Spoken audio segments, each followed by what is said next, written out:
Hello, it's Huntley from Transcript, and today I'll be answering the most commonly asked question about soldiers. So about the hydraulic soldiers and about the manual soldiers. What is a hydraulic soldier? Unlike traditional trench boxes which are made to shield in a trench, vertical hydraulic shores aim to prevent a collapse in the trench.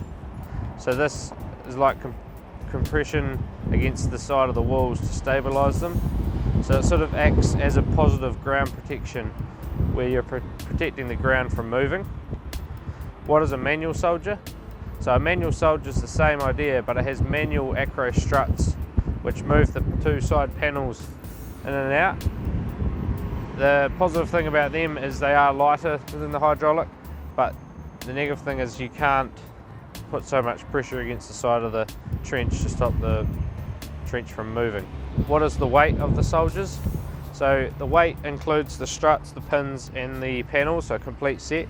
So the weight for a 2.4 high soldier manual is 42 kg, and then the hydraulic soldier with struts and everything is 52 kgs, and then the pump, just like that, is 25 kgs.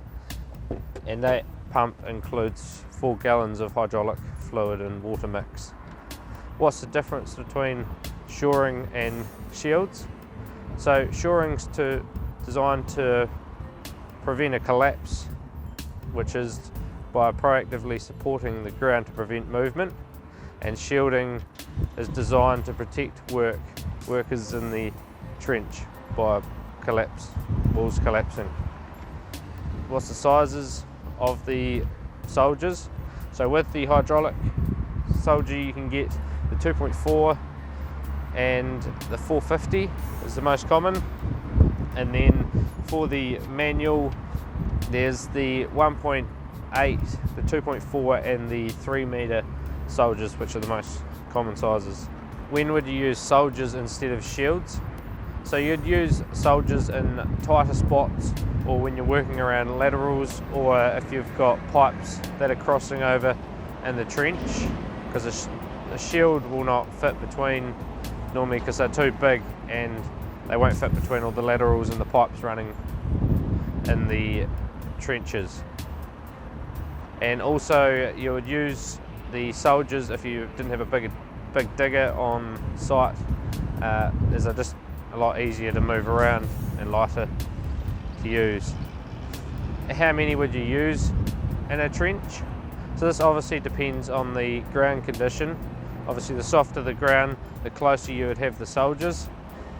It's recommended they're about 1.5 meters apart, but that does depend on what the site engineer recommendation is, as they should know the ground conditions. Can you hire or buy soldiers? So yes, you can do both. You can hire and buy. What else do you need to use them? So there's not a lot you need to use these. They're pretty simple. The manual ones, you just need the acro struts and the pins, and you're all good to go with that. And the hydraulic ones, you just need this pump here with the hydraulic fluid in it, and normally people will put plywood or boards behind it for more protection, to stop the trench from collapsing in between the soldiers.